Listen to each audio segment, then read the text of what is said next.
Una de las cosas que hiciste fue darle atención psicológica a toda tu plantilla, pero tú dicen que nunca has ido a terapia. Un negocio no es negocio si no da para ayudar al prójimo. A mí me satisface mucho dar. Creo que es ahí donde está la clave. Dar para volver a dar. Yo era química de profesión y hoy soy empresaria por convicción. En mi mente era humanizar el diagnóstico. Yo tengo que trabajar con la empatía, tengo que trabajar con el dolor, con la angustia que genera un laboratorio. ¿Cómo tú puedes ofrecer una experiencia? Tú tienes que apelar a las emociones cuando tú quieres dar un servicio de excelencia. Tú dime si hace 33 años no fuimos disruptivos. Me decía a mí mis colegas, rojo es sangre. No, rojo es vida. Pero ¿cómo vas a poner flores en un laboratorio? ¿En qué parte de la Biblia dice que no se puede poner flores? Manejábamos encuestas de satisfacción y encuestas de lealtad. Y te quiero decir que en el tabulador, lo primero que ponían los pacientes, sus prioridades, no era el precio. Que la señorita me sonrió, que no me hicieron hematoma, que me siento a gusto, yo aquí lo siento como es mío el laboratorio. Era difícil pensar que una mujer era directora y dueña de un laboratorio. De pacientes que no querían que yo les tomara la muestra porque era mujer. 33 años que estuve, desde el primer día usábamos uniforme. Nadie me podía decir, no me gusta. No hay nada más poderoso que predicar con el ejemplo. Hola y bienvenidos a un nuevo episodio de Cracks Podcast. Yo soy Oso Traba y entrevisto cada semana a las mentes más brillantes para dejarte algo único y práctico que puedas usar en tu vida diaria. Hoy tengo como invitada a Clara Corona de Lau. La puedes encontrar en Instagram como @ClaraLauMX. Clara o Clara Lau, como la conoce todo el mundo, es desde 1992 la fundadora de los laboratorios médicos Biomédica de Referencia, empresa que fundó con 6 colaboradores y que creció hasta llegar a 26 sucursales y 320 empleados antes de venderla en 2020. En su trayecto, Clara obtuvo el premio a la nueva cultura laboral de manos del entonces presidente Vicente Fox y el Premio Nacional de Calidad que le entregó el presidente Felipe Calderón para recibirlo nuevamente en 2015. Desde hace un año, Clara es fundadora de ThinkLink, una consultora enfocada en ayudar a empresas a crecer transformando su cultura organizacional. Hoy Clara y yo tenemos una plática que se siente como si nos conociéramos desde hace mucho tiempo. Me cuenta toda la historia, desde la fundación hasta la venta de Biomédica de Referencia. Hablamos del impacto que tiene la cultura corporativa centrada en la experiencia del cliente y en el colaborador. Y hablamos también de diseñar una vida que te llena de felicidad. Esta es una plática increíble con una mujer espectacular, así que espero que disfrutes de esta conversación con Clara Lau. Clara, bienvenida a Cracks Podcast. Gracias, Oso. Estoy encantada de estar aquí contigo y con tu público. Yo encantado de tenerte porque eres de esas personas que numerosas veces me han llegado por diferentes invitados, amigos, postulaciones, pero no eres de esas personas que tenía yo en el radar desde hace mucho tiempo, sino es alguien que te conoce, quien te conoce y te conoce muy bien. Y me emociona mucho platicar contigo hoy por todo lo que construiste, lo que estás construyendo aún después de los 70, que sé que no tienes inconveniente con compartirlo. Para nada. Eres del mismo año que mi mamá. Y me gustaría arrancar por algo muy curioso, porque dentro de tu empresa, que vamos a hablar más adelante, una de las cosas que hiciste fue darle atención psicológica a toda tu plantilla. Pero tú dicen que nunca has ido a terapia, que tú con una canción arreglas todo. ¿Cuál es esa canción y por qué lo dices? Me investigaste muy bien, Oso. La canción es Color Esperanza. Sí, me han dicho que yo soluciono todo con escuchar lo que Diego Torres lo escribió en algún momento. Y la verdad es de que si analizas la canción y analizas las canciones de Diego Torres, que todas son positivas, pues no hay que ir a terapia. Todo se soluciona. Pero no es cierto. No es cierto. Yo creo que a mí lo que me ha dado en la vida, y por eso la gente me dice, estoy emocionalmente bien, creo. Es que creo, pues sí, pueden decir lo que sea. Es que a mí me satisface mucho dar. Creo que es ahí donde está la clave. Dar para volver a dar. Ayudar a la gente. en toda mi vida y sobre todo en los trabajos siempre he tenido impulsores positivos de responsabilidad social, de yo estoy bien porque tú estás bien. Todos tenemos que estar bien. Y quien me dijo que nunca había sido a terapia, me dijo su terapia es en dar. Y que mira qué bien. Casualmente lo que me acabas de decir. Y me gustaría entender de dónde viene esta cultura de dar en ti. ¿Viene de tu familia? Sé que pasaste un tiempo en un kibutz en Israel. ¿De dónde viene esta idea de dar? Mira, te cuento un poquito de mi historia. Yo vengo de una familia donde mis papás, o sea, soy la cuarta hija de inmigrantes europeos. O sea, mi papá llegó y mi mamá, las dos familias, antes de la Segunda Guerra Mundial, entre la Primera y la Segunda Guerra Mundial, llegaron a la Ciudad de México huyendo como muchos otros. En esa época hubo una ola de inmigración muy grande en México, porque habían españoles que huían, habían asiáticos, japoneses, chinos, judíos, de todo que venían a México. México les abrió las puertas. La verdad es que cualquiera que es hijo de inmigrantes, lo único que tenemos es gratitud a este país.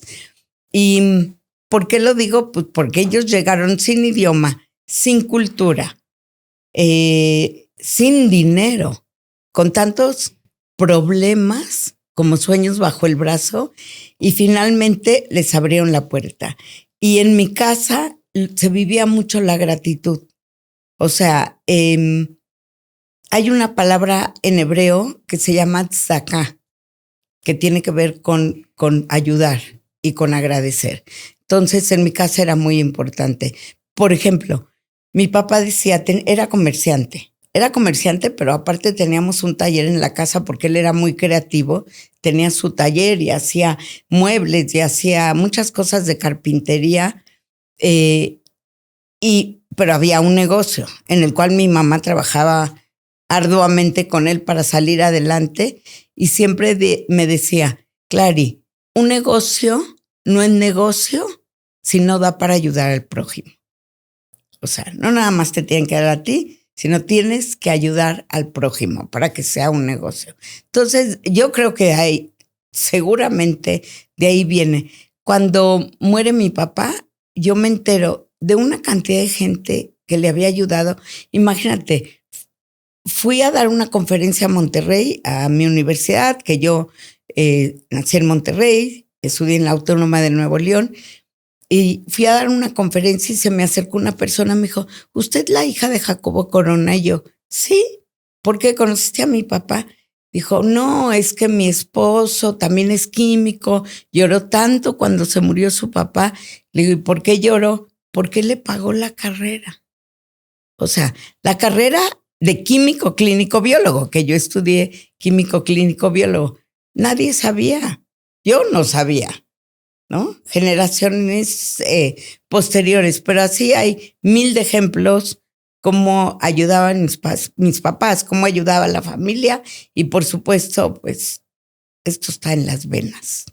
Clara, me llama mucho la atención lo que estás diciendo. Hace poco estuvo Julio Frenk aquí y me dijo un poco lo mismo. Esta idea de nos recibieron a mí, bueno, mi familia, a mis papás, a mis abuelos, con los brazos tan abiertos en México que nos volvimos una familia, un grupo, una comunidad muy, muy recíproca, muy dadivosa.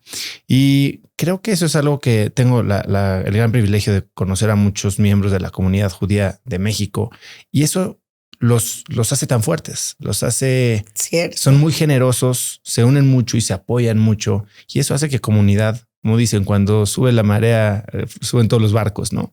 Sí. ¿Tú cómo has experimentado esto? Sobre todo tú empezaste a trabajar, entraste a gobierno, no tenías mucha intención de ser empresaria.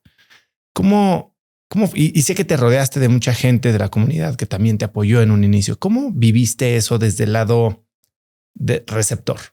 Sí, sin duda, pertenecer a una comunidad y a la comunidad judía te da contención, te da fuerza, te da contención.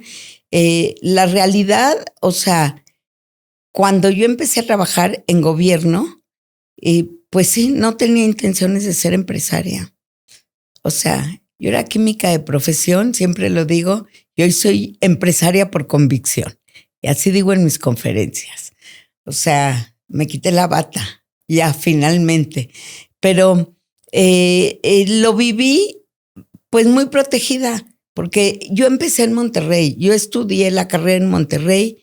Te cuento un poquito de mi historia. Llego a la Ciudad de México porque mi especialidad, que fue madurez y bienestar fetal, habíamos 2 personas en México que nos habíamos ido a especializar en lo mismo y éramos las únicas 2 personas, ¿no? Entonces se funda el Instituto Nacional de Perinatología y me prestan, literal, del hospital universitario. Yo regreso a especializarme, ya había montado el departamento de pruebas especiales y me prestan para que venga a perinatología a montar esas pruebas, porque no había nadie. La otra persona estaba en el 20 de noviembre, mi compañera, y no la iban a jalar del 20 de noviembre. Y ya estando aquí en México, yo vine por 3 meses y esos 3 meses al día de hoy se convirtieron en 46 años. Porque como la muchachita italiana que llegó a casarse, pues la muchachita mexicana que llegó a casarse, conocí a mi ahora esposo, que tenemos 45 años de casados, y ya hice todo. Eras muy joven. Aquí. No era tan joven porque no me casé. Bueno, para hoy, los estándares de hoy, era muy joven. Para los estándares de una comunidad judía era muy vieja. Era ya quedada. Lo que ellos no sabían, que de quedada no tenía nada porque yo andaba en el desmadre y en el reventón, pobrecitos mis papás. Imagínate, era la 4ª mujer. Ya hacía lo que se me antojaba, ¿no? Entonces yo estaba muy feliz en Monterrey, muy feliz lo que hacía, porque ya entonces yo empecé a trabajar muy joven, eso sí. Me casé a los 28 años y ya era muy vieja en aquel entonces. ¿Te pesaba? Cero.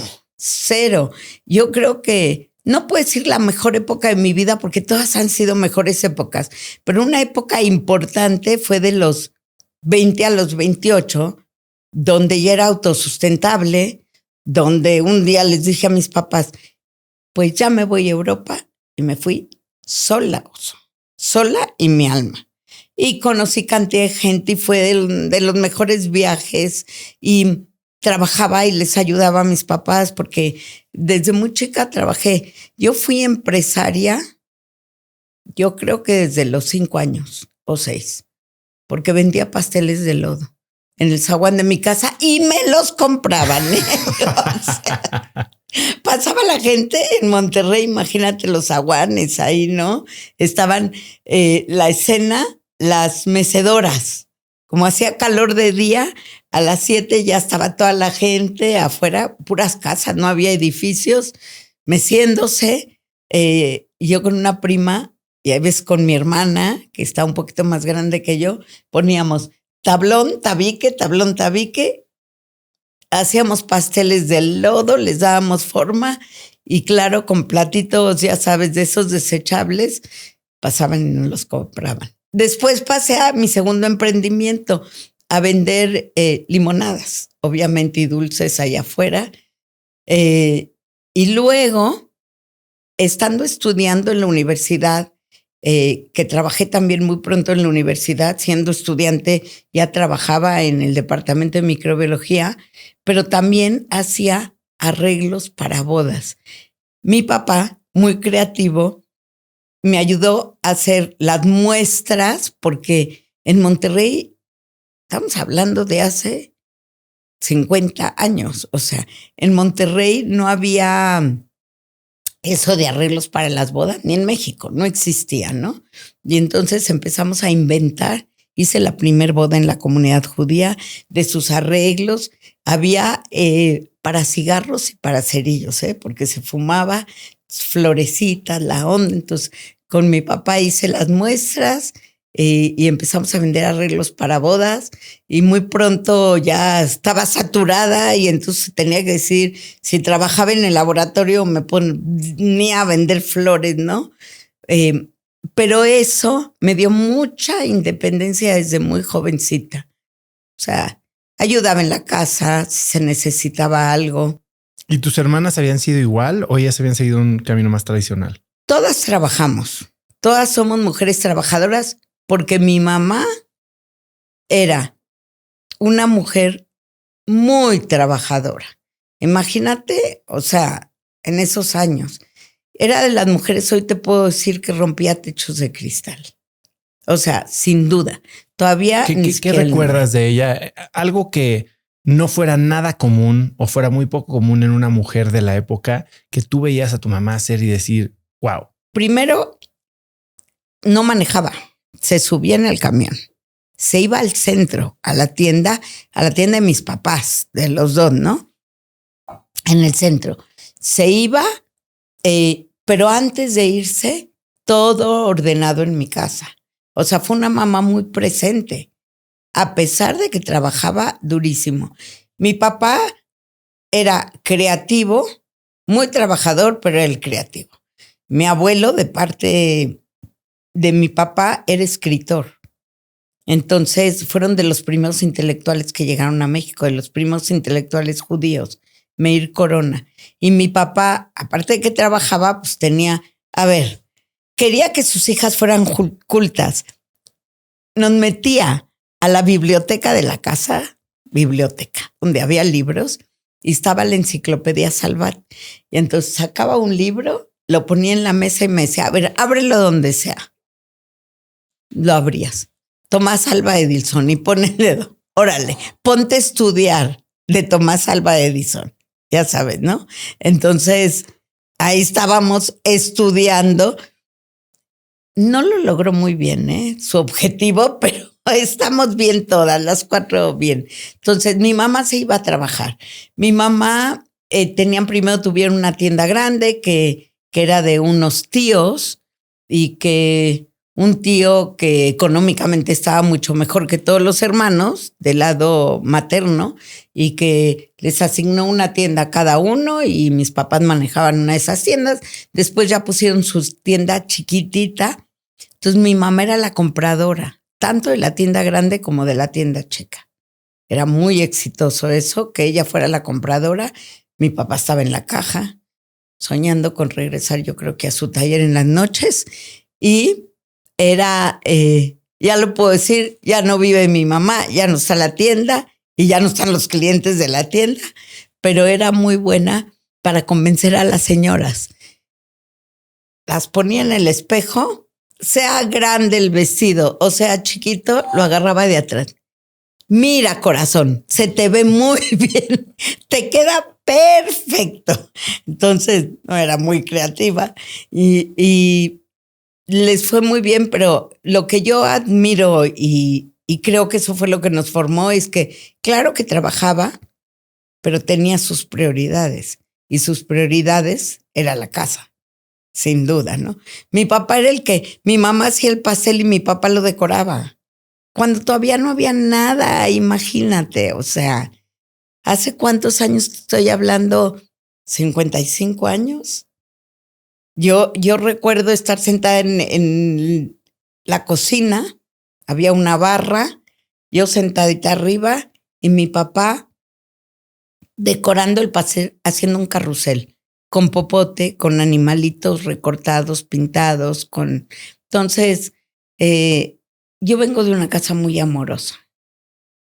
O sea, mi infancia fue muy buena y yo creo que infancia es destino. Infancia es destino. Yo sí pienso. ¿Qué es lo que te mueve tanto para dejar tu trabajo? Que entiendo que era un buen trabajo. Llevabas ya 3 años ahí. Para saltar al vacío a hacer algo que nunca has hecho. La verdad es que estar en gobierno es muy satisfactorio por un lado. Esa es la verdad. Pero por otro lado, pues hay, como hasta el día de hoy, carencias que es muy frustrante. Yo hacía investigación y entonces la realidad es que del presupuesto que nos daban, pues a mis manos llegaba una 10ª parte, ¿no? El trato no es que fuera malo, pero no era lo que yo hubiera querido tener, ¿no? Lo que yo hubiera querido ofrecer a los pacientes. Pues en gobierno es complejo en ese sentido. Y entonces yo me quejaba mucho. Decía, si yo pudiera, lo hacía tal, si yo pudiera. Y yo tengo 2 hijas. Cuando yo hago ese cambio, mi hija Dana, que ahora las 2 son profesionistas y muy exitosas, jugábamos a la lotería. No sé si ustedes han jugado con sus hijos a la lotería. ¿Qué harías si te ganas la lotería, no? Tamara, que es diseñadora textil, sus sueños eran poner una boutique y ella iba a hacer esto y iba a vestir a artistas, que lo hizo también, y muy clavadas en 8 años en lo que querían estudiar. Y Dana, la grande, decía, yo voy a ayudar y voy a hacer esto y lo otro, y a ti, mami, todo el dinero lo regalaba, Dana. Y a ti te voy a poner un laboratorio. Y yo, ¿y a mí por qué me vas a poner un laboratorio? Porque te quejas mucho. Te quejas mucho, entonces te voy a poner un laboratorio. Entonces, y la realidad es de que yo siempre he trabajado. Siempre quiere decir que nunca he dejado un día. Cuando fui al hospital a dar a luz. O sea, son los días que los he dejado. Entonces, yo trabajaba en perinatología, me quedé en México, me quedé ahí. El que me trajo fue un doctor que mucha gente lo conoce y no sabe. Toda la población mexicana lo conoce y no sabe. El doctor Eduardo Jurado García. Si ustedes ven las tablas de crecimiento hasta el día de hoy de los niños cuando vas al pediatra y ves los libros, es de Eduardo Jurado García. Entonces el doctor Eduardo Jurado fue el que me pidió prestada, vengo a México y estando trabajando en gobierno, nace mi segunda hija, nace Tami, y entonces yo dije, bueno, voy a pedir un permiso sin goce de sueldo para que en las mañanas me dedico a la chiquita, en las tardes voy con la grande a sus clases, las grandes que estaban chiquititas. Y pues resulta que el permiso sin goce de sueldo, a los 3 meses yo me estaba volviendo loca. ¿Cuál permiso? Regreso al instituto a hablar y me dice el doctor que estaba entonces de director, no, pues ya no tengo tu plaza. Cuando ya no había cabida en perinato, busco al doctor Jurado. Había fundado él el CIMIGEN, el Centro de Investigación Materno-Infantil del Grupo GEN, Grupos de Estudios al Nacimiento, y me voy con él y me dice, claro que te vienes conmigo, estamos formando el CIMIGEN y hay que hacer un laboratorio, ¿no?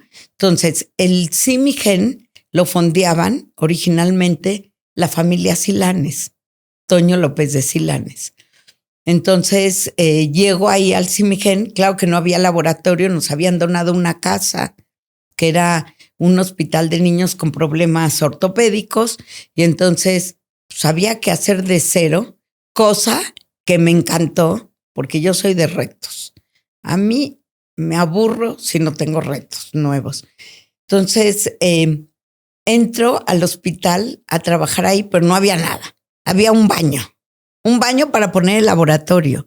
Ese era lo que me habían asignado. Entonces, en las mañanas me iba a hacer labor social a la comunidad, jeans, una gorrita, íbamos a la comunidad a concientizar a la gente de la importancia de embarazos seguros, de qué eran los defectos al nacimiento, que etcétera, ¿no? Que dar seguimiento cuando estás embarazada, que tienes que comer bien, que tienes que ir con el doctor, que todo lo que hay que hacer, ¿no?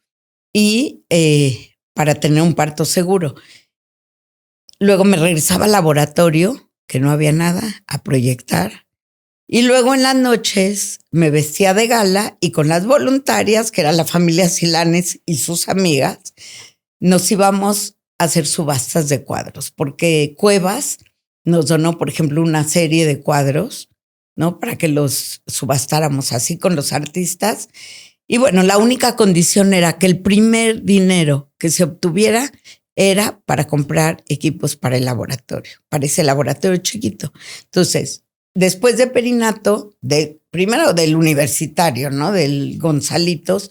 Después de eso, me fui a Perinato de gobierno y vengo al CIMIGEN, que por supuesto lo que yo trabajaba, conseguimos equipos, lo poquito que me pagaban, porque todavía no era autosustentable, lo donaba para la impresora, para la no sé qué, y estaba en Tláhuac.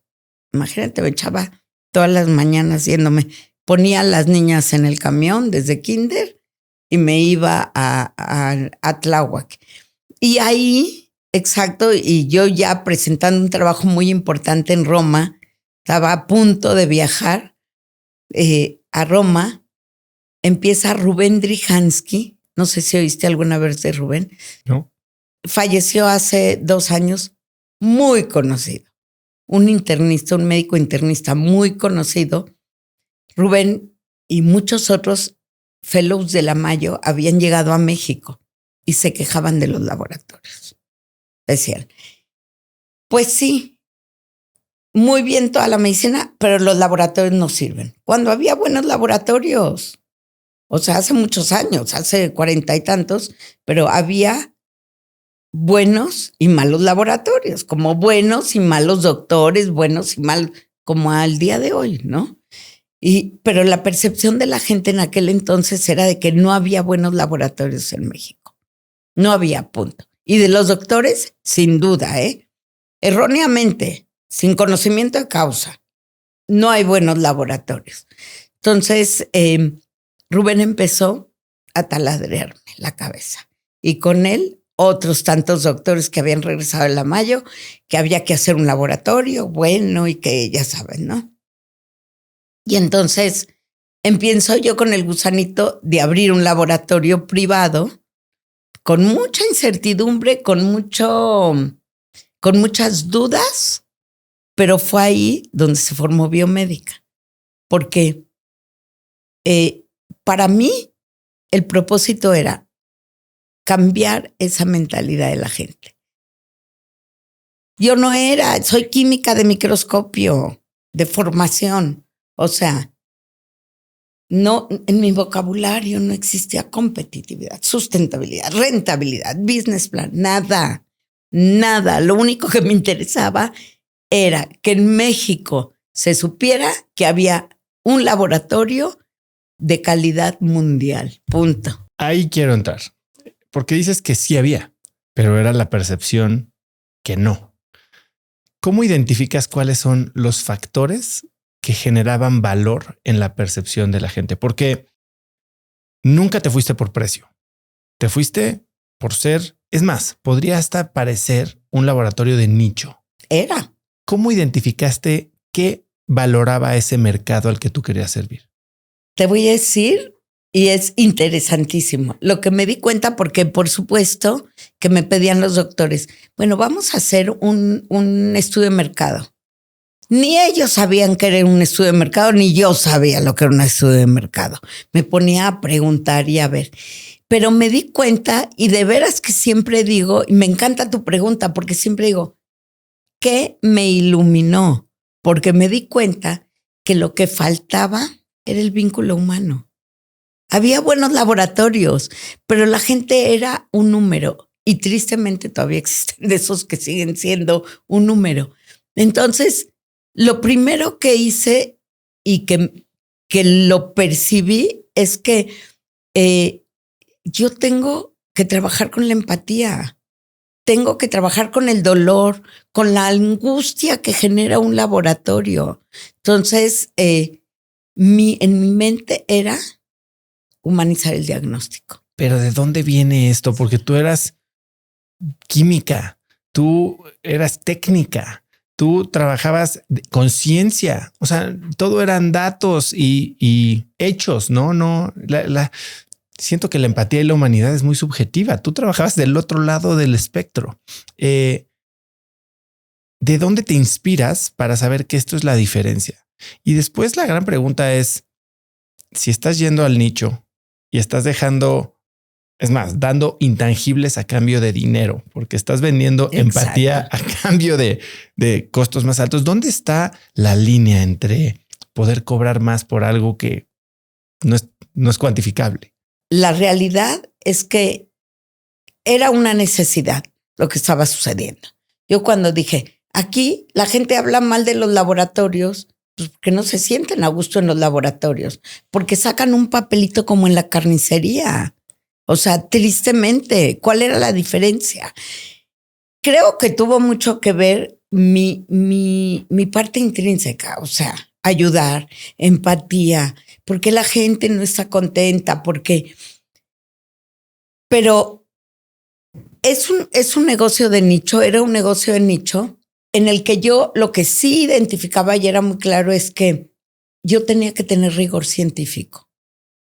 Eso no había duda. Pero desde el primer día, yo siempre he pensado que eso no es un diferenciador.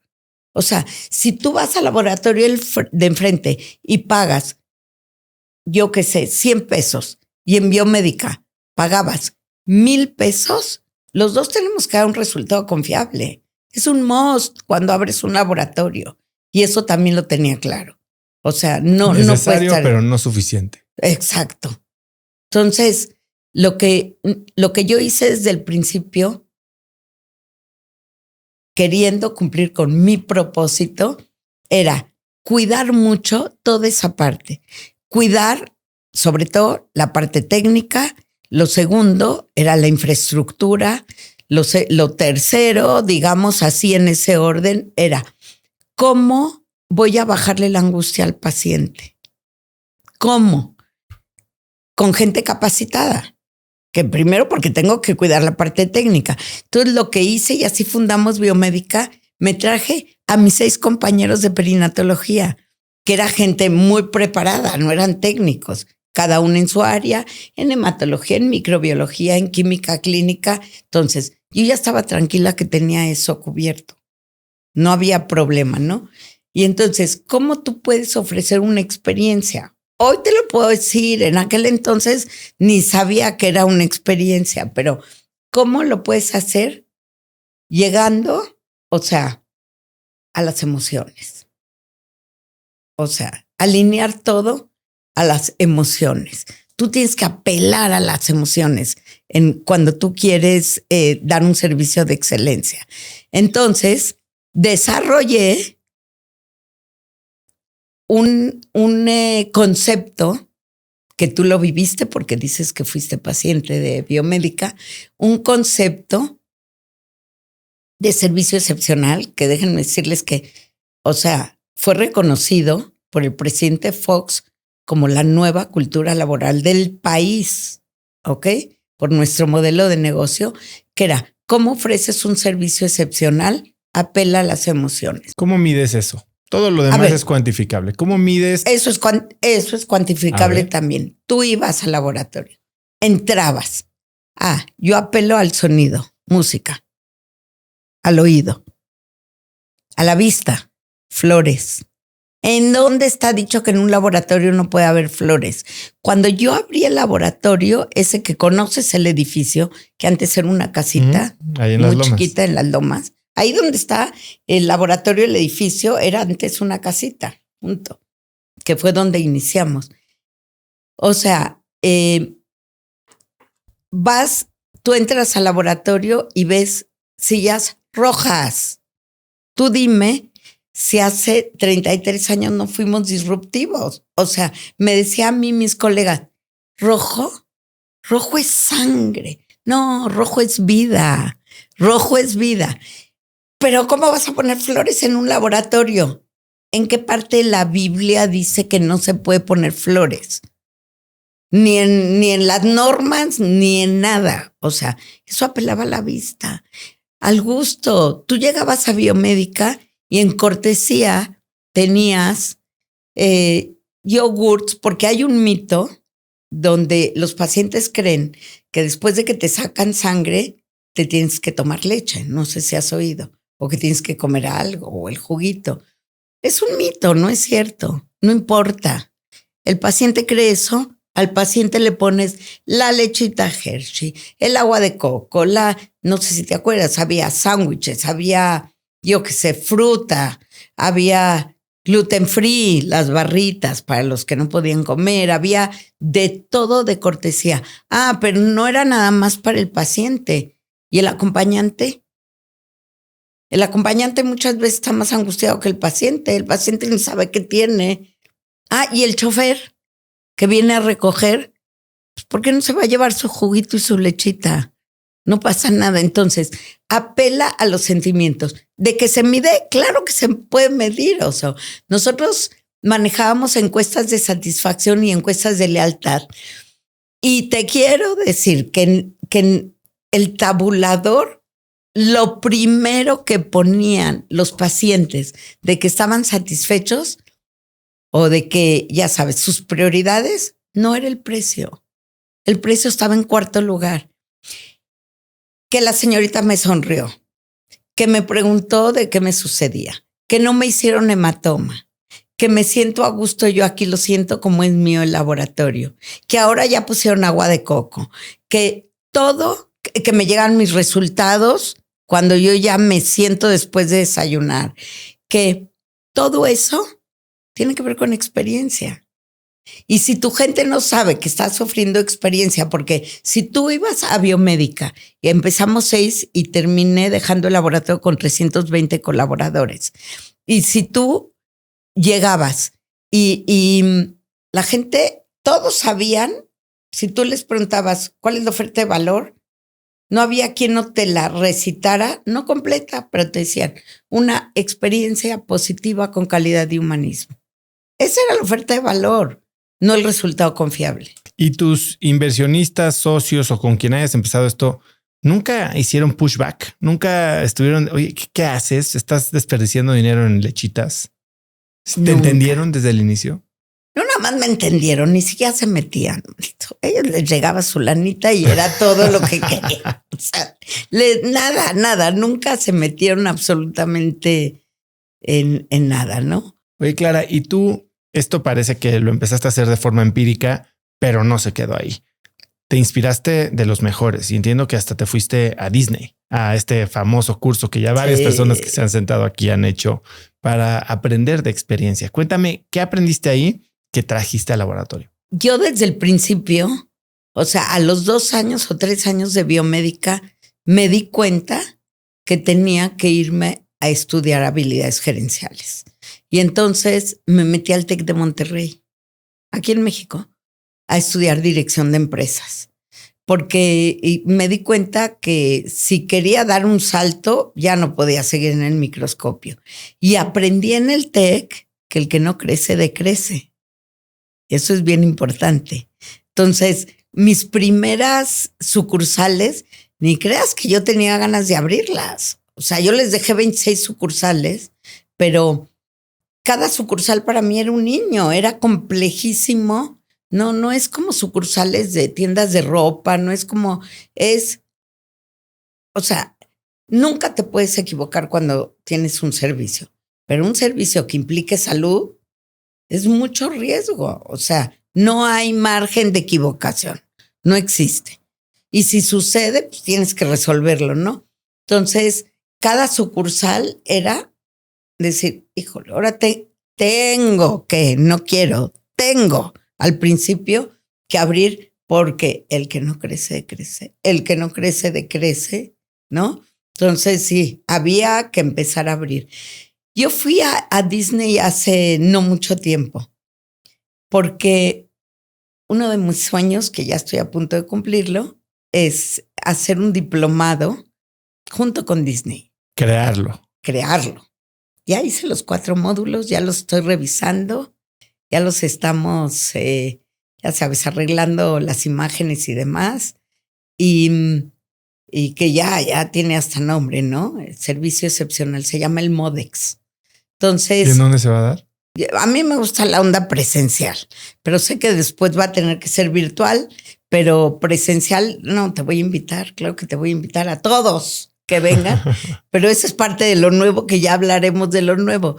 cuando fui a Disney, que siempre era un sueño ir a la Universidad de Disney, fíjate que más que aprendí, que sí aprendí mucho, yo reafirmé lo que estábamos haciendo.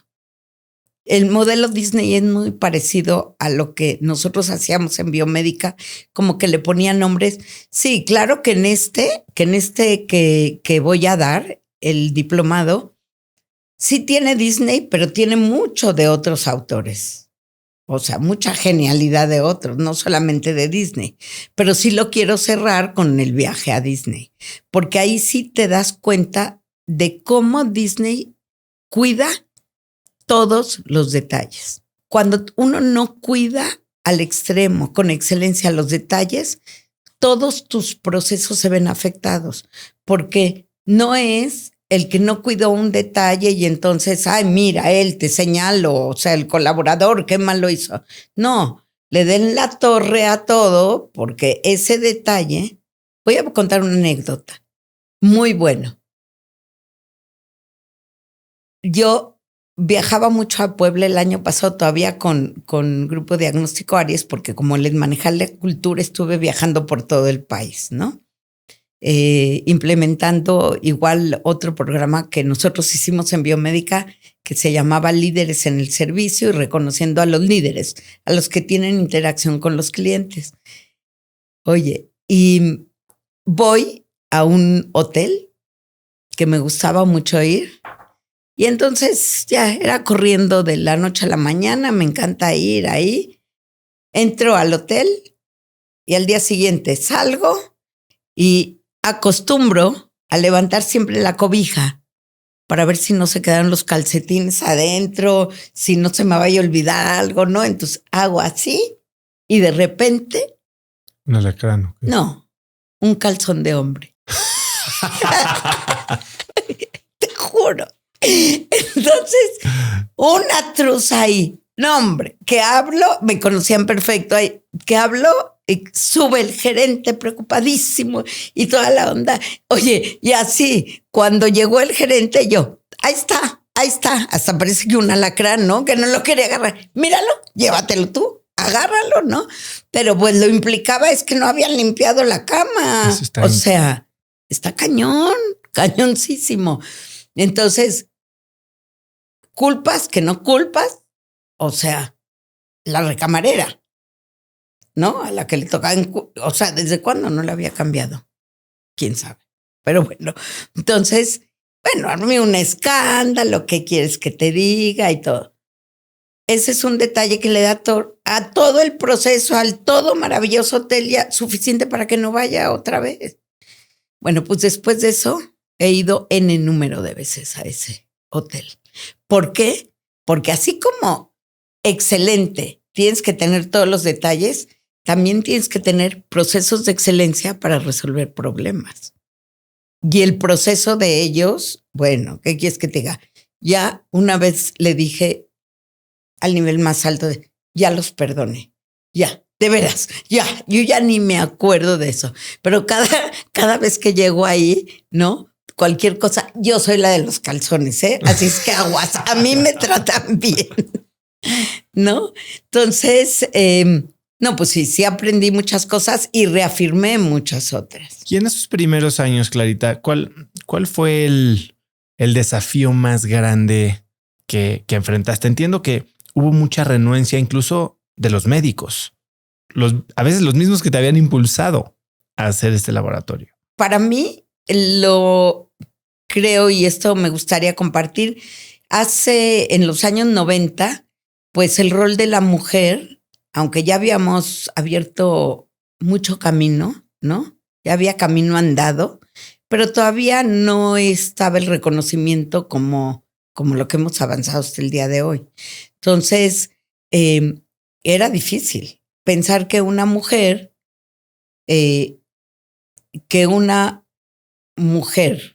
era directora y dueña de un laboratorio. No era fácil. En aquel entonces había o sea, desigualdad en cuanto a sueldos, había acoso a las mujeres que trabajaban, había mucha crítica en el sentido de que, ¿cómo estás trabajando? ¿Y tu familia? ¿Y tu casa? ¿No? O sea, pues imagínate, fue ahí donde inició el término de las mujeres que rompen techos y paredes de cristal. Fue en esa época, pero con mucho trabajo. Entonces, y yo tengo muchas anécdotas de eso, o sea, de pacientes que no querían que yo les tomara la muestra porque era mujer. O uno de ellos me dice, no puede ser. Todo el tiempo me decía, es tu esposo el dueño, es tu no sé quién, es... No, señor tal, yo soy. ¿Y quién es la directora? Yo soy la directora. Ah, pero el dueño es otro. No, yo soy la dueña también. Entonces, un día le estaba tomando una muestra en el laboratorio. Cuando accedió, era como así, ¿no? Un día me vio en una boda y me dijo, mira qué guapa te ves así. ¿Por qué traes bata blanca ahí en ese lugar? Ya sabes, las mujeres tienen que andar así. Ah, ¿de veras no piensa que me veo guapa con la bata blanca? Jaja, ¿no? Y un día está ahí sentado en el laboratorio y pasa un proveedor. Se cruzó por enfrente. Buenos días, Clarita. Buenos días, Juan. Se cruza por enfrente y va a la oficina administrativa y me dice el señor, ahí está. Ya sé quién es el dueño del laboratorio. Yo, sí, lo que quisiera creer. Ese señor, que después hicimos una relación muy cercana, en su lecho de muerte, literal, yo le tenía que ir a tomar la muestra a su casa, porque no se dejaba de nadie más. Entonces, sí hubo muchos. Mira, un doctor, no me daban citas los doctores. Ya finalmente yo iba, en la mañana trabajaba y luego me tomaba una pastillita y me vale madres con toda la paciencia. Me sentaba en el consultorio como representante médico, que pobrecitos, hasta que me recibiera. 1 hora, 2 horas, 3 horas. No había teléfono. Hace 33 años. O sea, revistas, me llevaba libro, me llevaba lo que fuera, el cafecito, y me dejaban esperando como a los representantes médicos a la hora que pudieran recibir. Pero había un médico, varios, pero uno que me interesaba muchísimo que supiera lo que hacía. Era un laboratorio nuevo, posicionándose en un mercado donde había laboratorios enormes con trayectoria. O sea, ¿por qué no me conocían? Porque yo ya estaba posicionada, pero en el área de ginecología, en gobierno. O sea, no tenía nada que ver, ¿no? Con el privado. Y entonces no me recibe, saque cita como paciente. O sea, ahí no hay forma que te digan que no, ni sabían quién era, ¿no? Saco cita como paciente, llego a la cita, esperé a que me tocara el turno como paciente y me recibe el doctor, se para como cualquier otro doctor y me dice, ¿en qué la puedo ayudar? ¿Qué la trae aquí? ¿Qué síntomas? No, doctor, usted no me puede ayudar en nada. Fíjese que yo estoy muy bien de salud, pero yo traía los libros de la Clínica Mayo porque esa fue también una estrategia que hoy puedo decir ganadora 100%, pero en aquel entonces no sabía. Yo traía los libros de la Mayo con todas las frases que hacían. No, yo le vengo a contar que tengo, mira, los ojos así de plato primero, que yo acabo de abrir un laboratorio, mi centro de referencia, la Mayo, les echaba todo el rollo de que no me quería dar cita. Ya llevaba 2 horas con la gente afuera y entonces ya se paró conmigo. Bueno, voy a pagar. ¿Cómo crees? No vas a pagar nada. Hoy es amiguísimo mío. Hoy, y bueno, luego Loguito ya fue uno de los mejores referidores, porque una cosa que yo hice muy buena en su momento es que nosotros teníamos equipos de última generación en ese momento, bien, gente preparada, buenos equipos, pero como todos los laboratorios en el mundo, no todos hacen todas las pruebas. Hay pruebas que se piden poco, entonces se mandan a laboratorios de referencia. Hay pruebas obsoletas, pero las siguen pidiendo los médicos. Entonces se mandan a laboratorios de referencia. Y mi laboratorio de referencia era la Clínica Mayo. Entonces estuve, porque todos estos venían de la Mayo. Eso también estuvo increíble. O sea, yo estaba en investigación, madurez fetal, iba a Roma a presentar mi trabajo de fosfolípidos en líquido, en orina, como método incruento para madurez fetal, porque antes se hacía en amniocentesis, en líquido amniótico. Entonces, muy rimbombante el nombre, y un día llega este doctor Rubén y me dice, ¡ay! ¿Ya te vienen a entrevistar de la Clínica Mayo? Porque ya les dije que tenemos un laboratorio. Yo, ¿qué? ¿Cómo que un laboratorio? Pues a ver qué haces, porque viene el director del laboratorio. Le dije, Rubén, estás loco. Ni siquiera había dicho yo voy a poner un laboratorio. Y entonces me dice, pues ay, ¿lo recibes? Lo recibí en mi casa. En la oficina de mi esposo lo recibí. Y siempre digo, y con mi inglés cebollerisísimo. Yo dije, pues este se va a ir decepcionado, pero yo ni tengo laboratorio ni tengo nada. A los 3 meses me escribe el doctor Sullivan, que me están esperando en la Mayo para capacitarme para mandar muestras. Fue ahí donde tuve que decidir qué hago. O sea, me voy al laboratorio privado, me lloraba, no crean que tan fácil. Era un drama. La verdad es con muchísimo apoyo de mi esposo y de mis 2 niñas, que tengo de 10 y de 8, que tengo sus cartitas, o sea. Clara, dices que el inglés nunca te frenó y entiendo que también eres muy conocida en la Mayo precisamente por tu inglés, por cómo pedías ciertas cosas. Dios mío, ¿quién te contó todo eso? Sí. No, o sea, a mí me tenían que entender. Me valía madres, o sea, es o me entiendes o no puedo ser cliente tuyo. Entonces había un muchacho, Mark, que sí entendía mi inglés. Entonces, cuando ya no me entendía, todo era por teléfono, I want to speak with Mark. Mark era el único que me entendía perfecto. En ese inter fui con Dana, que es doctora, fui a la Mayo a tomar un curso, las 2 de alumnas, ¿no? Entonces, cuando llegamos y nos recibe el pollo, es mi esposo, nos recibe el pollo en el aeropuerto. Dana venía muy emocionada, era alumna de medicina y habíamos ido a tomar juntas el curso, y el pollo le hizo la pregunta clave y le dijo, ¿qué fue lo que más te impactó todo, mi amor? ¿Qué fue lo que más? De todo, porque aparte nos traían aquí, la metieron al quirófano, yo ya trabajaba muchos años con ellos. Y dice Dana, dice, lo que más de todo, que todos entienden el dialecto clarita. Bueno. Que pedías ganchos y que me contaron que necesitabas ganchos y en vez de pedir hooks, pedías hookers. No, es diferente, te lo puedo contar. A ver, no era así. En ese viaje, nos fuimos por Minneapolis, estaba nevando mucho. Y entonces nuestro plan era, regresábamos por Minneapolis, irnos a cenar, ¿no? Y entonces le digo a Dana, no, ma, yo ya veníamos congeladas de 2 horas en el carro, 1.5 horas. Nos metimos al hotel, ni siquiera ya sabes, al centro comercial ese grande. Y entonces yo voy a pedir cena aquí, ya, no vamos a salir. Y entonces hablo. Ok, what do you want? I want somebody hot. Entonces, y la babosa de Dana no me podía ni siquiera decir qué decía porque estaba doblada de la risa. Somebody hot.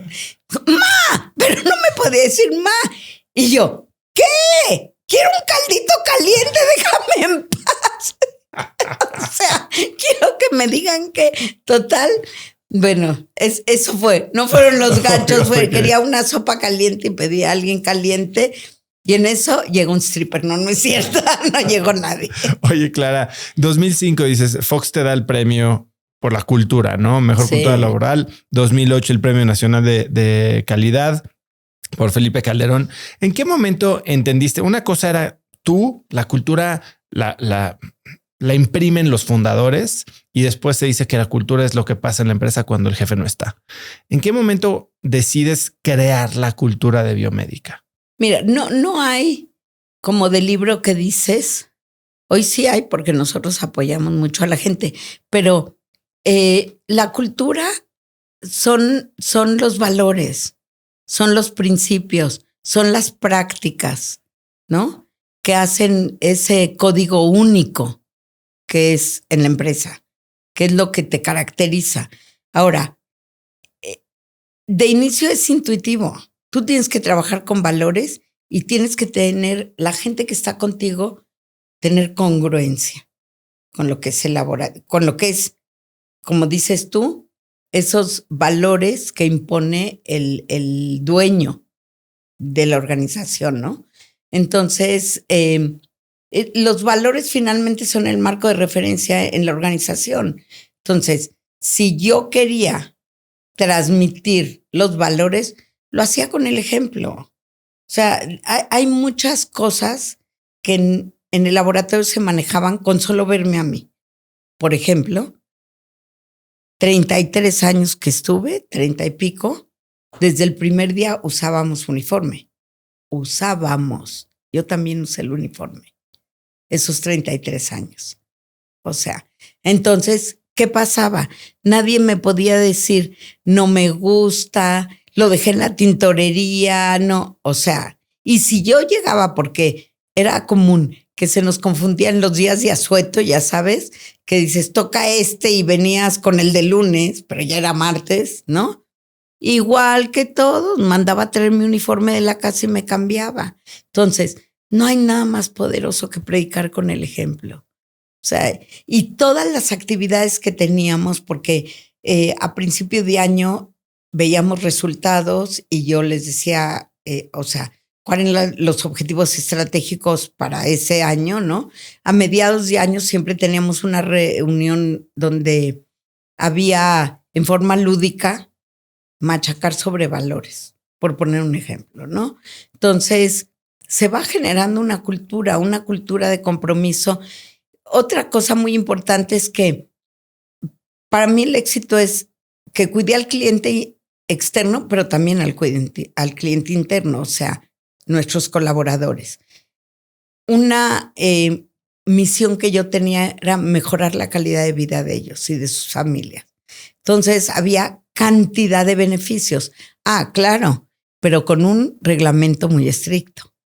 Si tú cumplías con el reglamento, por ejemplo, en el reglamento estaba muy claro, ¿no? Tenías premio de puntualidad. Sí, pero si llegabas un minuto después, no ganabas el premio, ni ganabas el final. O sea, tenías que cumplir estrictamente. Si no traías el uniforme, te regresabas a tu casa.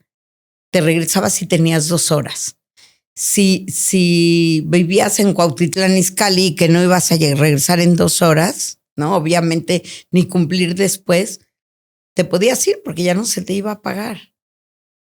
¿Sabes qué? El 100% se quedaba. Nomás me decía, no salgo y no veo pacientes. Que nadie vea que no traía el uniforme correcto.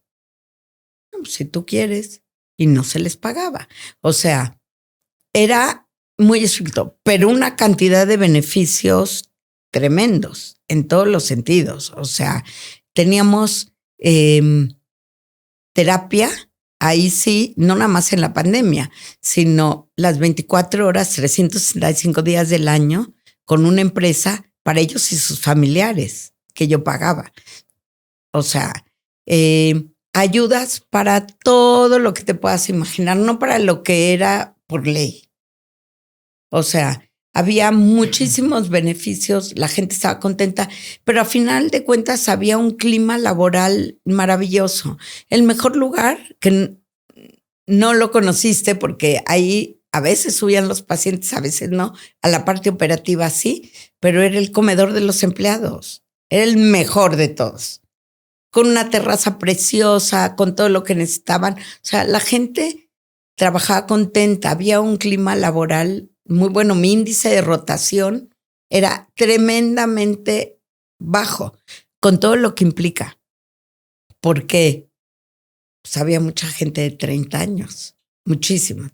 Y espérate, y los fundadores eran de mi edad todos. Entonces, un día llegaron porque empezamos a meter los quinquenios. Un sueldo mayor cada 5 años, ¿no? Si estudiabas un diplomado, una maestría o un doctorado, ganabas más sueldo. Entonces se incentivaban, ¿no? Entonces, un día llegaron por los quinquenios y se me sentaron los 6 y, oye, ¿y a nosotros qué nos va a tocar? Fundadores, ¿qué nos va a tocar? Nomás los volteé y con otras palabras, pero se les dije, ¿qué? Todavía los veía. A menos que les dé un bastón de oro, canijos. ¿Qué no ven cómo está la juventud? O sea, como que a nosotros, ¿qué? Y ahí vamos de salida, ¿no? Todos se quedaron. Siempre dije que eran mis valientes colaboradores, pero de valientes no tenía nada. Habían pedido un permiso sin goce de sueldo. Yo era la única que arriesgaba todo en biomédica y se quedaron 30 años. Parte de lo que hiciste no solo fue empírico, sino que también estabas muy clavada con normas, con ISOs. Y entiendo que probaste o intentaste tener el Premio Nacional de Calidad muchas veces, que pasaban noches enteras también trabajando en estas aplicaciones a la ISO y muchas veces no se te daba. Exacto. ¿Cómo lidias? Una cosa es tú, pero ¿cómo haces que tu equipo no se sienta desmotivado después de haber trabajado tanto en algo que es tan importante para ti y simplemente no lo alcanzas? Nosotros en un principio fuimos de los primeros laboratorios certificados con ISO, cuando nadie de los laboratorios sabía que eran las normas ISO, sobre todo de la familia de las 9000. En ese momento, cuando sacamos la primera certificación y cuando yo ya había liberado el potencial de mucha gente, ahí surge la tentación de que todo se puede, ¿no? Y que dicen, no, ya hice la ISO. Ya soy chingona. Aquí todos somos, porque ya tenemos ISO. Éramos poquitos. Éramos una pyme ahí. Entonces, sí, surge la tentación de que dices, yo, si pude con la ISO, puedo con todo. Y entre todos decidimos entrar al Premio Nacional de Calidad, que había que implementar el modelo nacional de calidad, que no era nada fácil, ¿no? Entramos un año y nada. El segundo año nada. Y el tercero o cuarto, siempre digo yo que el mejor antídoto en esas situaciones es hacer una autorreflexión, ¿no?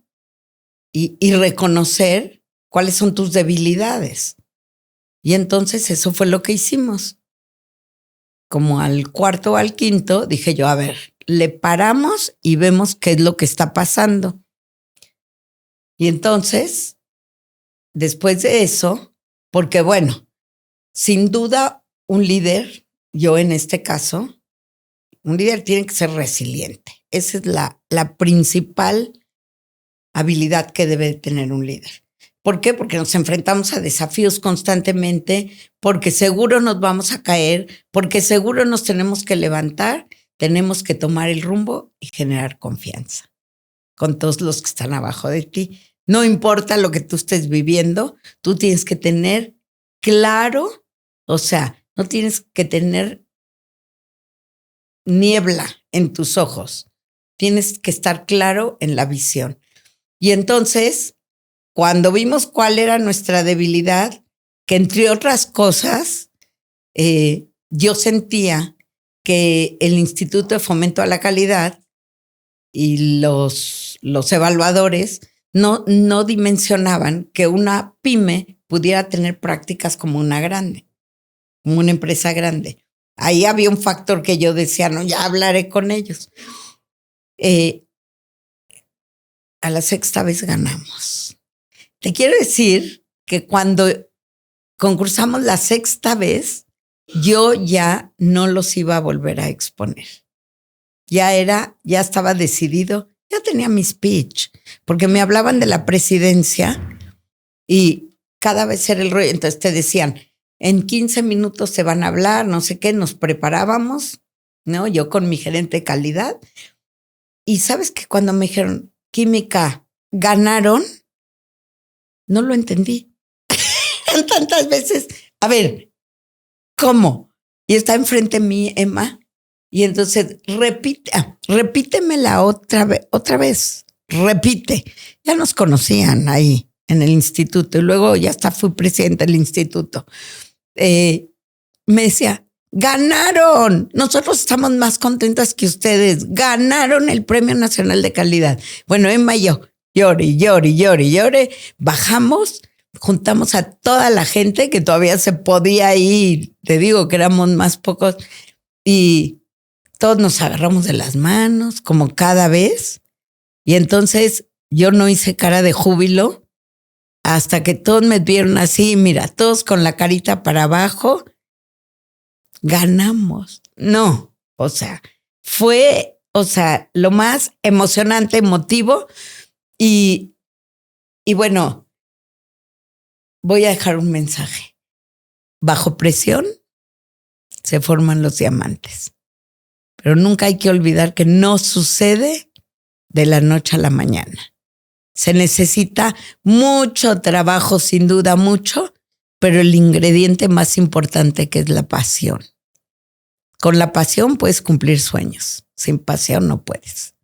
Entonces fue ahí, en ese trabajo tan arduo, salieron nuevos líderes, luego hice un gran evento con todos los colaboradores. Son esas cosas que te dan sentido de pertenencia porque, pues sí, pudimos ir a Los Pinos 10 personas, pero ya en ese entonces éramos a lo mejor 50 o 60 que hubieran querido estar ahí en Los Pinos, y entonces hicimos un evento muy grande para ellos y los familiares, que este también es un gran tip, y los familiares porque sufrieron igual que ellos, que llegaban del trabajo tarde y demás. Hice un evento donde reconocimos a todos frente a sus familiares. Hicimos una réplica del premio de la Paloma y cada quien se llevó a su casa. Obviamente no de cristal, pero sí de acrílico, pero la réplica exacta con la base exacta. Entonces, pues me preguntabas que cómo se genera cultura.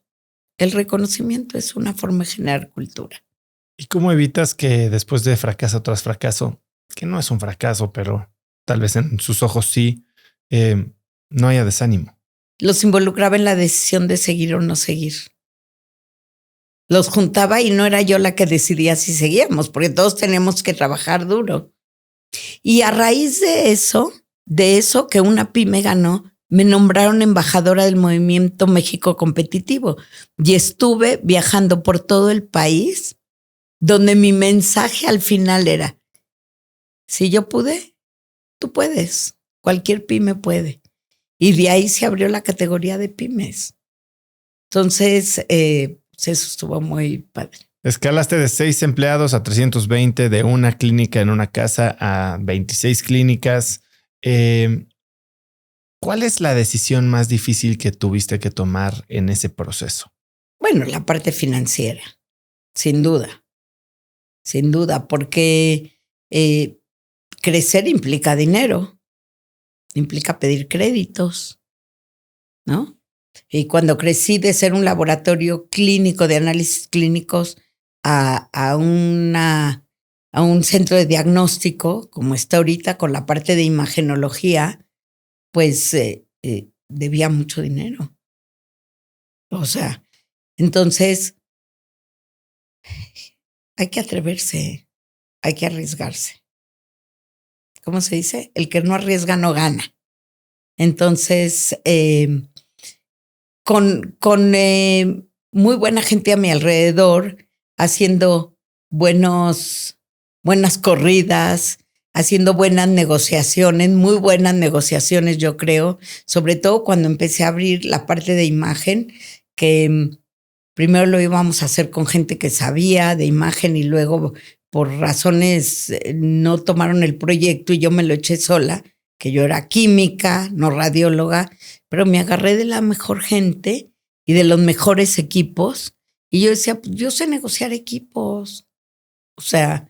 Es lo mismo un equipo de química clínica que un equipo de mastografía en cuanto a mantenimiento, en cuanto a, ya sabes, ¿no? En cuanto a servicio, en cuanto a negociación. Entonces, sí, yo creo que la parte financiera y sobre todo en la pandemia. La pandemia fue un momento muy difícil. Porque aparte, a ver, cuéntame de la pandemia, porque tú habías vivido la crisis de la influenza y actuaste de cierta manera, aprendiste a la mala ciertas lecciones y diste un volantazo cuando inició la pandemia del COVID, que después echaste para atrás. Entonces cuéntame, ¿qué aprendiste la primera vez? ¿Cómo empezaste a reaccionar en la pandemia de 2020 y qué pasó? Mira, la pandemia fue muy difícil porque aunque toda la gente dice, no, pero a ustedes les fue muy bien. Sí, económicamente nos fue muy bien y siempre le decía, y el que te diga que no, te está echando mentiras. No es cierto. A los laboratorios les fue tan bien que salieron muchos laboratorios patitos. O sea, entonces, pues sí, pero uno no quisiera otra vez vivir con esa pandemia porque ¿cómo haces para que tu gente y yo, porque nunca me salí del laboratorio, prácticamente dormía en el laboratorio, ¿cómo haces para que tu gente que trabaja COVID, tu brigada de COVID, que yo tenía 2, no se contagien?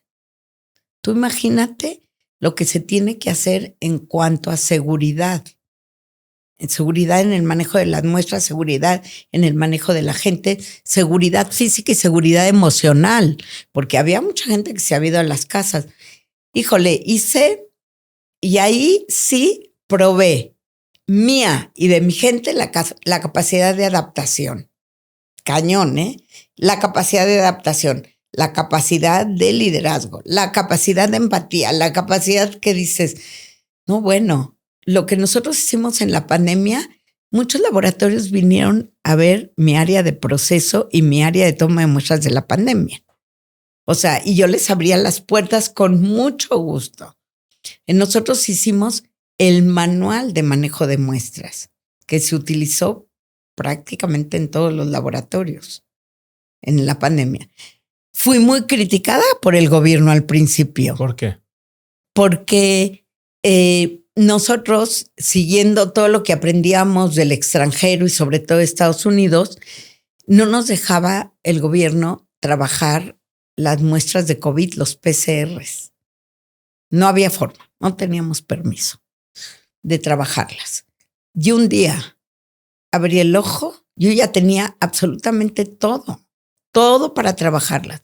Y un día abro el ojo, yo ya había metido mis muestras para que me las evaluaran, porque yo estaba de presidente del Consejo Mexicano de Empresas de Diagnóstico Médico, de COMED.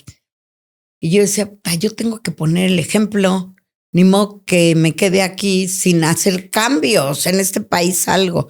Pues el jueves me levanté bien valiente y dije, ya, me vale madres. Hoy se empiezan a tomar muestras de COVID en coche. Ya teníamos todo listo.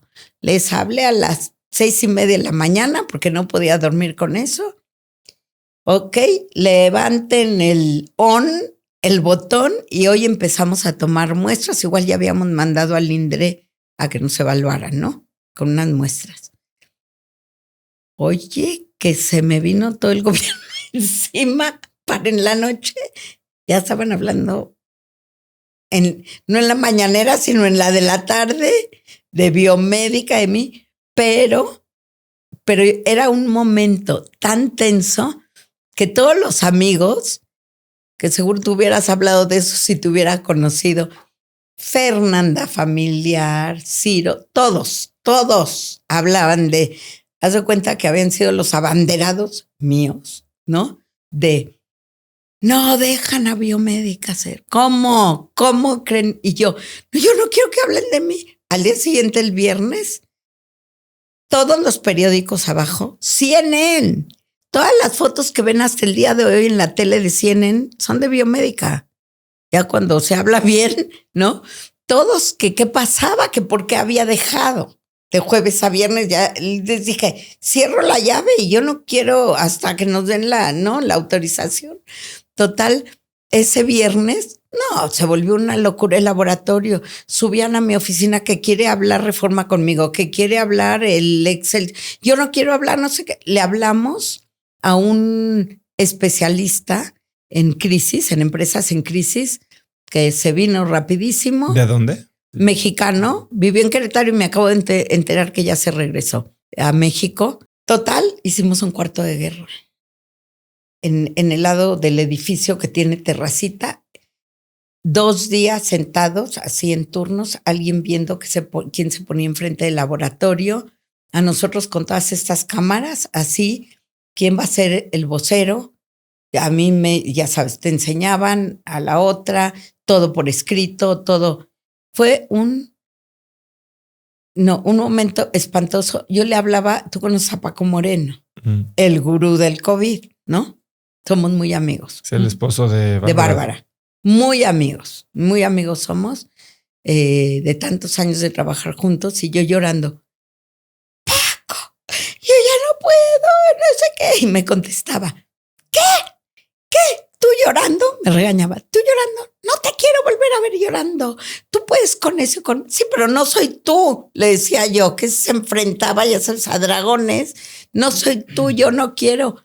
Pero el lunes que fuimos a recogerlo de todo, ya, déjenlos, como diciendo ya no queremos tanto escándalo que están haciendo estos. Y a partir de ahí estuvo muy padre porque pues ya dejamos a todos los laboratorios, habíamos dado un curso con el INDRE, había laboratorios registrados y entonces de ahí en adelante nos dejaron trabajar y ayudamos muchísimo al gobierno con nuestros datos. Vamos a avanzar un poco el tiempo porque justo en esos momentos tomas la decisión de vender la empresa. Y entiendo que tenía que ver con una falta de un plan de sucesión. ¿Cuándo te cae el 20 de que tal vez tu camino en biomédica se está acabando? Ofertas de compra de biomédica de los 30 y tantos años, como 18 años, me empezaron a ofrecer comprar biomédica. Al principio para mí, te juro que lo sentía como una mentada de madre. Como que te están comprando a tu hijo. ¿Cómo crees que te voy a vender a mi hijo, no? Claro que fue avanzando, me fui profesionalizando, me fui institucionalizando y ya cada vez que me ofrecían, en lugar de decir una mentada de madre, me encantaba. Yo llegaba a mi casa y decía, qué padre se siente que quieran contigo y que tú no quieres, ¿no? Se sentía todo dar. Y fue pasando el tiempo y Dana, mi hija, que ya habían estado 8 años en Boston, regresaba a México, que duraron 2 años y se regresaron a vivir allá. Y en ese periodo, o sea, Tami también hubiera podido tomar las riendas, pero Tami tenía otra profesión totalmente diferente, hubiera tenido que estudiar, que no tenía tanta lógica, ¿no? Con Dana ya habíamos planeado hacer la parte de ella, es doctorada en genómica, entonces hacer la parte de genética en el laboratorio y que luego ella se saliera y pusiera su negocio, o sea, acobijada bajo el paraguas de biomédica al principio. Pero lo que yo sí tenía claro es que yo no quería dejar biomédica en manos de otro. O sea, si no era yo o mis hijas o alguien, ¿no?, de la familia, lo vendía. Eso era muy claro desde muchos años atrás, ¿no? Y Ernesto, que fue el que me compró, Ernesto López Clarion del laboratorio, ya se había acercado conmigo y yo le había dicho que no. Y bueno, y en un momento regresó cuando supo que mi hija se fue. Él es de Monterrey, yo soy de Monterrey. Nos entendimos muy bien, esa es la verdad, desde el principio. Y ellos tenían muchos planes de crecimiento y de potenciar el laboratorio. Dije, bueno, y quería que me quedara esos 3 años que me quedé. Entonces yo quería seguir trabajando. Dije, a lo mejor es bueno ya capitalizar tanto trabajo de más de 50 años y sobre todo, y que dijiste mi edad, y me gusta, a mí me encanta, Voy con Concha León Portilla en la C50 a animar a toda la gente de 60 para arriba. Escuché esa entrevista. Por eso sé que no te molesta decirlo. No, que me va a molestar. Entonces dije, bueno, si quiero otra vez dar tanto conocimiento y tanta experiencia entre gobierno y el laboratorio privado, pues es el momento. Y entonces ahí fue donde decidí que sí vendía. Hice una buena negociación y lo que ahora hago, te cuento, o sea... ¿Por qué? A ver, si te trabajas 3 años como que en este periodo de transición, ha de haber sido difícil volver a tener jefes. Sí, tienes toda la razón, pero yo vengo desde muy abajo. Yo fui una profesionista de checar tarjeta, o sea, de muy abajo. Entonces, cuando era estudiante, que empecé a trabajar, que piqué mucha piedra. Entonces, fíjate que eso no me costaba trabajo. Lo que sí me costaba trabajo era que tomaban decisiones que yo no hubiera tomado. Definitivamente, ¿no?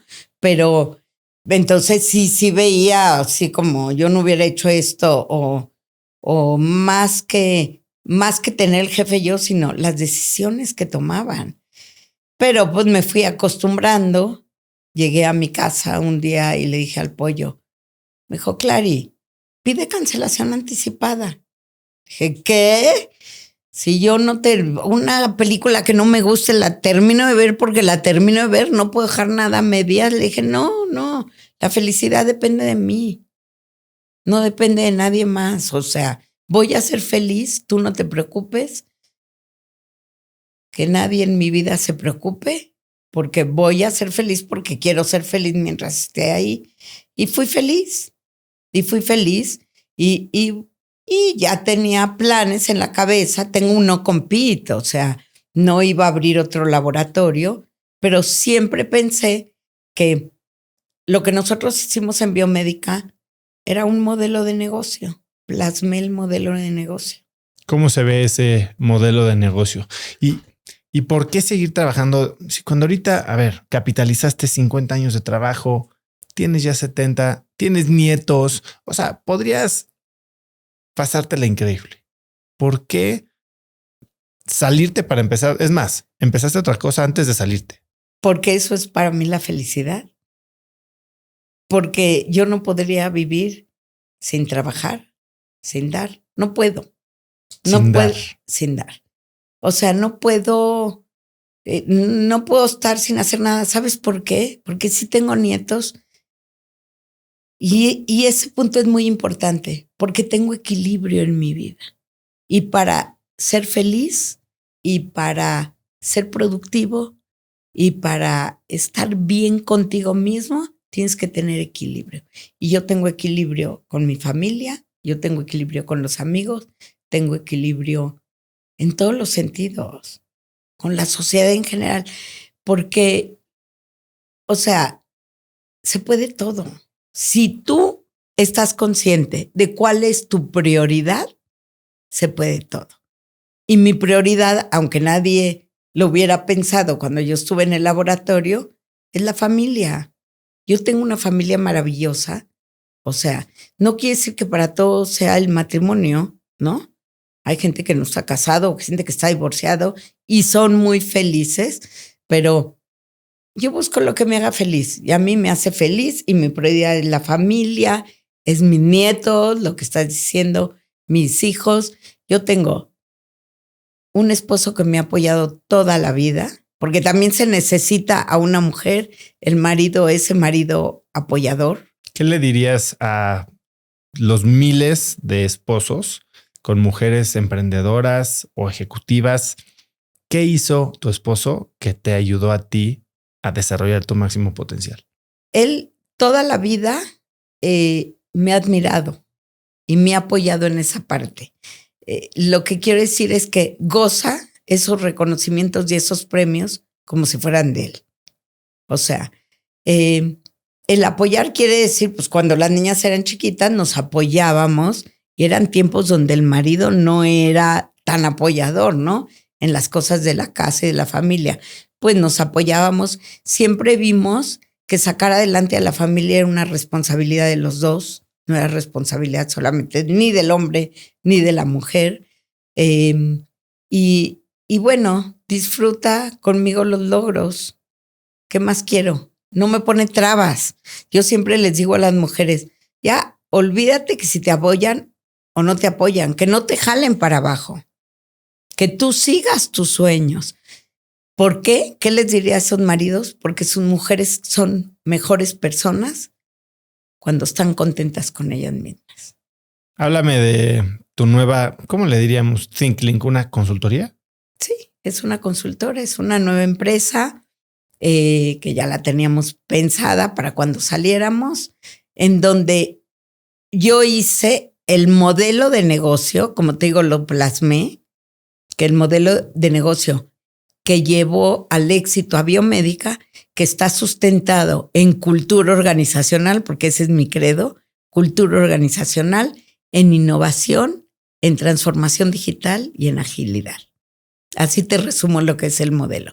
Claro que el modelo tiene sus impulsores, se enfoca en el cliente, en centricidad en el cliente, se enfoca en transformación, en cómo innovar y demás, pero en medio la diferencia entre mi modelo y todos los modelos que existen es que a la mitad, antes de que empieces, después del diagnóstico y de validar la estrategia, a la mitad está la cultura organizacional. La cultura es el eje de todo en una organización. Entonces, la cultura es propósito. Una organización no puede funcionar si no tiene un propósito claro y significativo. Y los seres humanos tampoco, Pero sobre todo, para mí, las empresas tienen que tener su propósito. ¿Para qué tamaño de empresas son estas consultorías? Este proyecto, este modelo de negocio, el modelo Link, para cualquiera. ¿Le cae anillo al dedo? Para cualquiera, porque nosotros lo que hacemos en el descubrimiento y en el diagnóstico es identificar tus puntos de dolor. Y el punto de dolor para una empresa pequeña es a lo mejor muy diferente para una empresa grande. No quiere decir que todo el modelo se lleva a cabo así en filita, ¿no? Pero sí te ayudamos en lo que tú quieras transformar. Y nos ha ido muy bien. O sea, hay mucha necesidad. ¿Cuánto dura un proceso de estos? Aproximadamente 7 meses. Hablas de que los modelos de liderazgo son cíclicos y no jerárquicos. ¿Qué quieres decir con eso? Hoy en día los líderes están en todos los niveles de la organización. ¿Ok? No necesitamos líderes. Siempre platico el caso de Don Baldomero. No necesitamos líderes con un halo de santidad que se crean. El síndrome de sí jefe ya no aplica en estos tiempos. O sea, siempre cuento el tema de Don Baldomero. ¿Saben quién es Don Baldomero? No. El hombre rico del pueblo. Es un corrido del piporro. En donde dice en una parte, Don Baldomero, ¿cómo le va? Usted primero puede pasar. Siéntese aquí o más allá, en donde prefiera se puede sentar. No queremos esos líderes que exijan pleitesía. Queremos líderes no que sepan todas las respuestas, ni líderes técnicos, líderes congruentes, líderes humildes, líderes que conecten con la gente. Ese es el liderazgo transformador de hoy. Esto que dices que usas como técnica, yo critico, yo propongo. Estoy muy intrigada en saber con quién hablaste. No tengo ni idea de verdad de eso. Yo critico, yo propongo, claro. O sea, yo acepto las críticas hacia mí, hacia la gente, hacia el trabajo, hacia los compañeros que se critiquen, pero ni en la empresa ni en mi casa. Cuando alguien critica, se vale criticar, propon. Tú criticas, me estás criticando, proponme qué puedo hacer. Tú estás criticando al que está junto a ti, propon qué harías tú mejor para que todos aprendamos.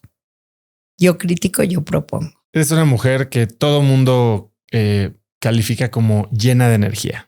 Todo el tiempo haces los disfraces y me sé que las historias de los disfraces de llama con tus nietas y todo el tiempo estás armando relajo y estás presente con la familia y estás presente con la empresa. Y si te llevas a tu equipo un día de spa, ¿de dónde sacas energía?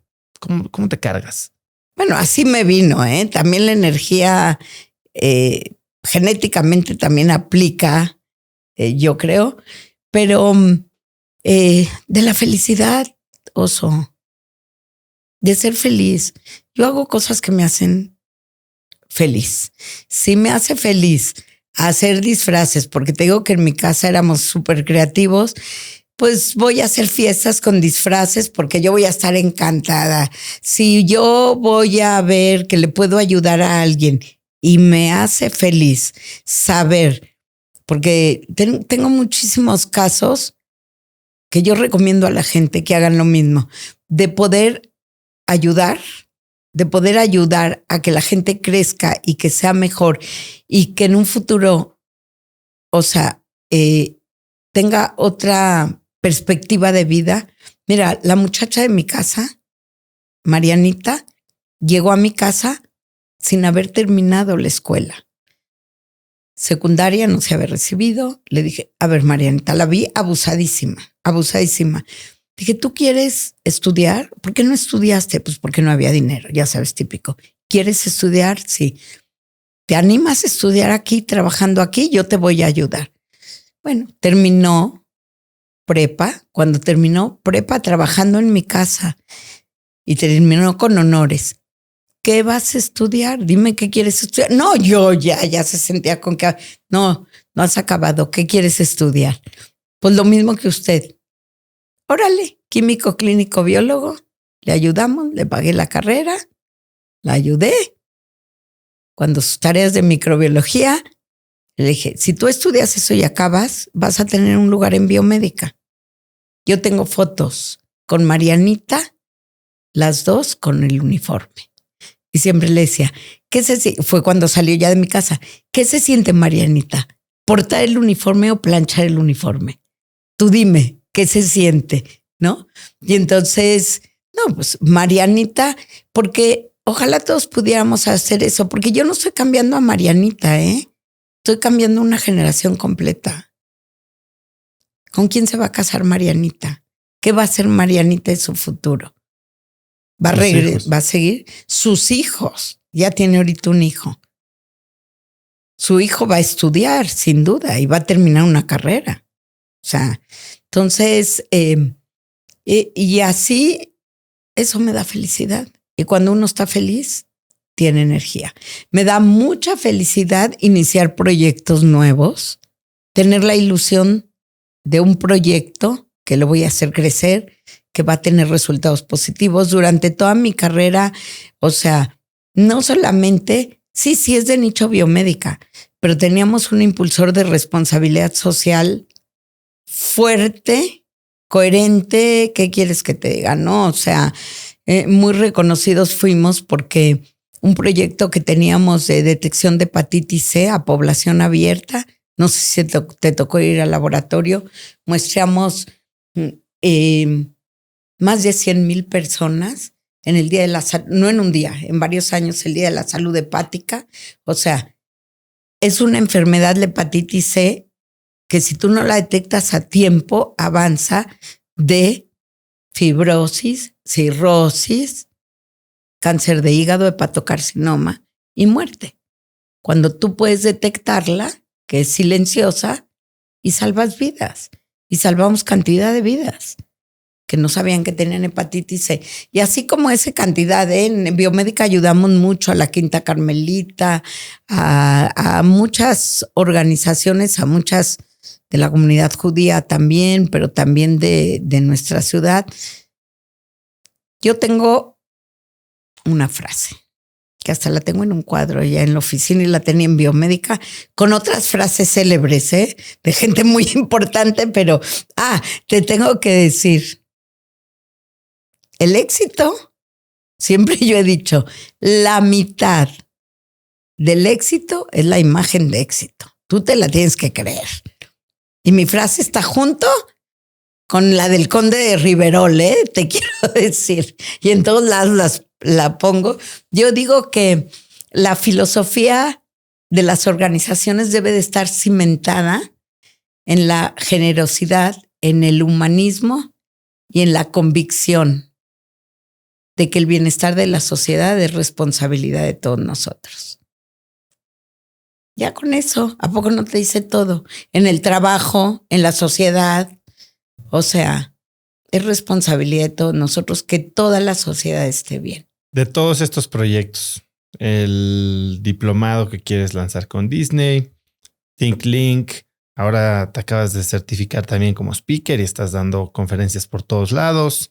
¿Qué es lo que más te emociona en los próximos 12 meses? Creo que las conferencias.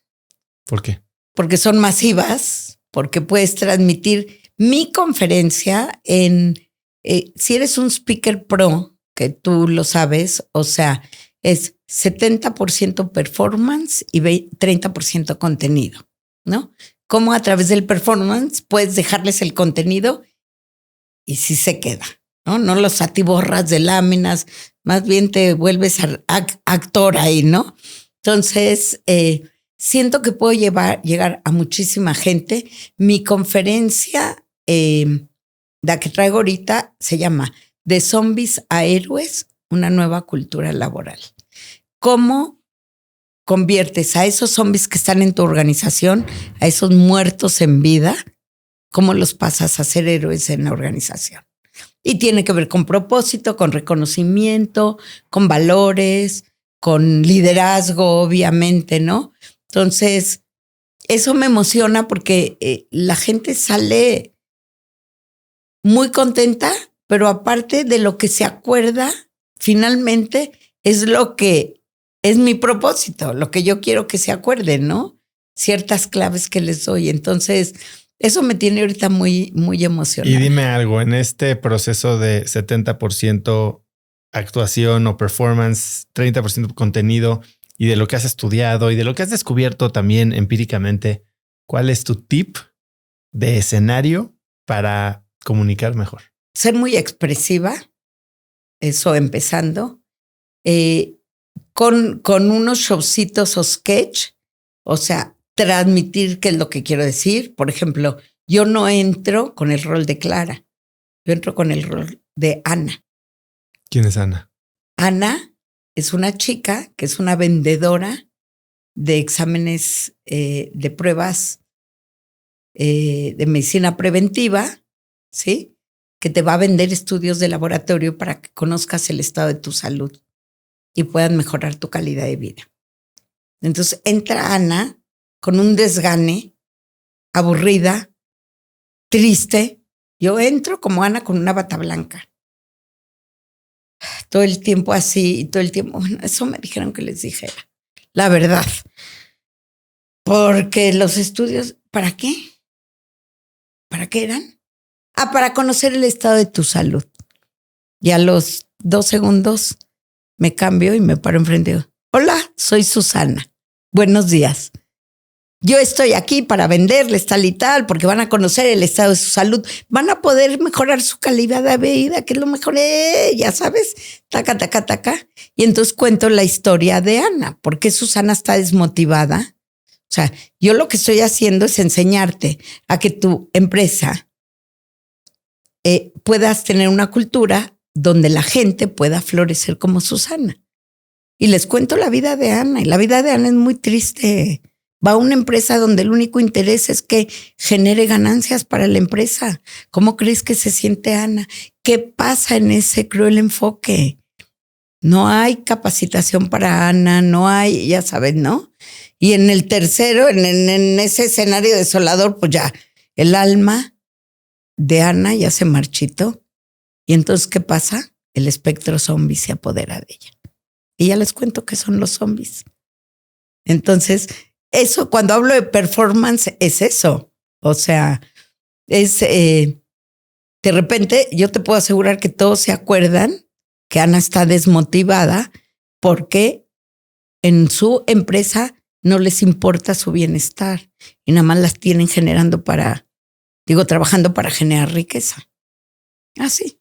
Y se va con lo demás. Ya les doy las 4 claves que yo pienso que son los pilares para generar una cultura organizacional.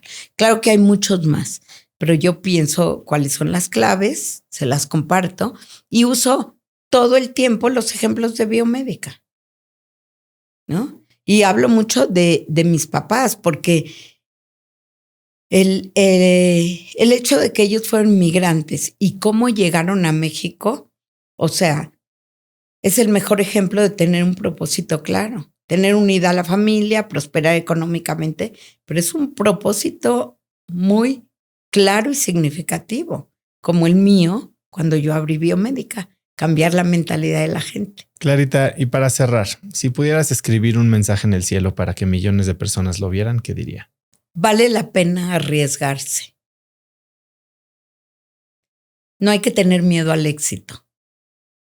Eso te lleva a cumplir tus sueños. Qué padre historia, qué increíble la energía que transmites. Eres una crack, Clarita. Gracias por estar aquí hoy. ¿Dónde puede la gente saber más de ti, contactarte, contratarte para conferencias? Que seguramente va a haber mucha gente que te quiera llevar. Sí.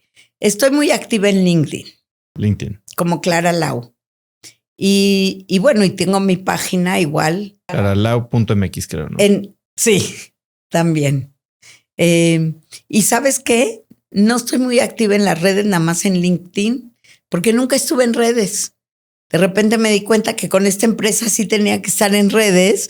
Entonces, el día de ayer me activaron mi Instagram, pero ya te lo pasaré. A ver, ahorita lo vemos porque ahí es donde la gente te va a dar más amor. Eso, fíjate que fui la semana pasada a dar una conferencia a Monterrey, a una empresa que se llama Happy Inc. Puros jóvenes felices y todos. ¿Cuál es tu Instagram? Y yo, no tengo.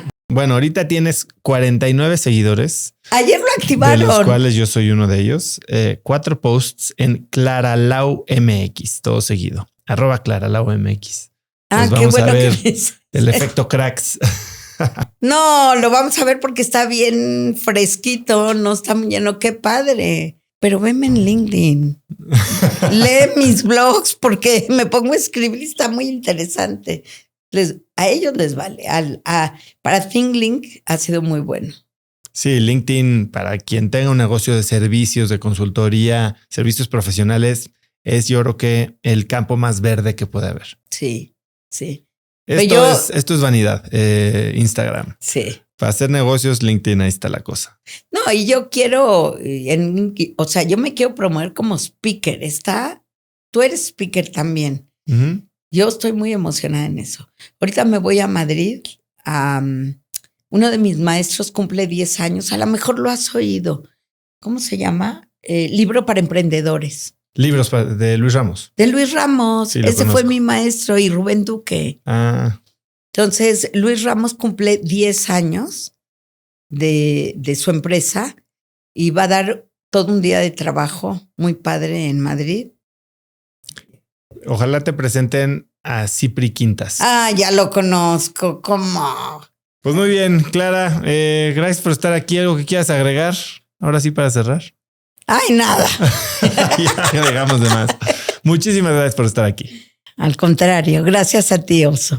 Gracias por llegar al final de este episodio. Espero que te haya gustado y si fue así, ojalá y lo puedas compartir con alguien para ayudarnos a llegar a más gente. Y además, si quieres recibir todos los viernes un correíto muy corto de mi parte con lo último que estoy viendo, lo que estoy descubriendo, probando, desde gadgets, suplementos, artículos que veo, series que veo, lo que sea que me recomiendan mis amigos o mis invitados, te lo puedo mandar si te suscribes a mi newsletter Viernes de Cracks. Es totalmente gratis y puedes registrarte en cracks.la/viernes. Eso es todo por hoy. Yo soy Oso Traba y espero que tengas una semana de cracks.